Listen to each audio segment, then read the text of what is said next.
Okay, para to sa mga beginner sa binary options trading na nagtatanong, nako-confuse, paano daw ba to laruin? Paano malalaman if mananalo or matatalo? So, i-explain ko sa inyo in detail, including yung ginagamit kong platform. Again, I'm using Olim Trade platform. It's a trading platform similar to Forex, but it has a fixed time frame. Merong 5 minutes, 1 minute, 5 seconds.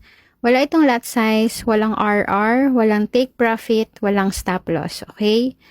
In binary options trading or quick time frame trading, ipipredict nyo if yung price is tataas or bababa within a specific time frame. So, i-explain ko sa inyo kung paano.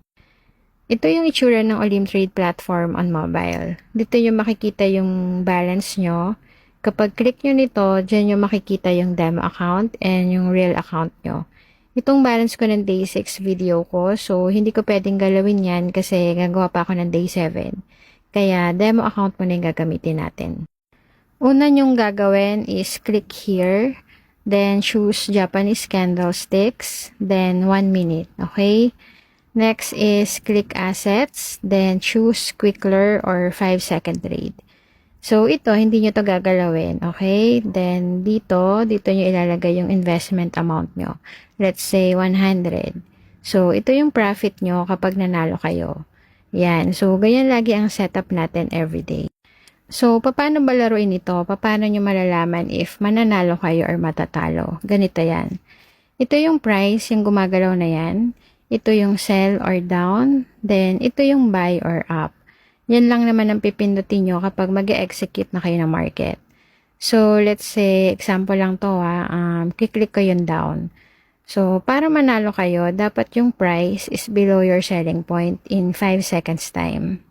Tignan nyo i-zoom natin.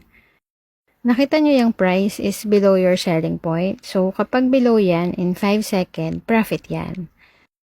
Click natin yung buy or up. Kapag buy, dapat yung price is nasa taas ng buying entry nyo para win. So, random click lang yan pero nananalo ko. Sige, patalo tayo. Magbabay ako. Ayan, nakita nyo yung price below buying entry. So, natalo ko.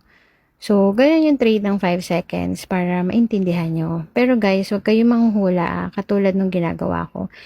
Pinakita ko lang sa inyo paano mag-trade. Huwag na huwag kayong manghuhula ng entry kasi masasayang yung pera nyo. Ako kasi sanay na ako sa smaller time frames kaya medyo tumama yung example ko.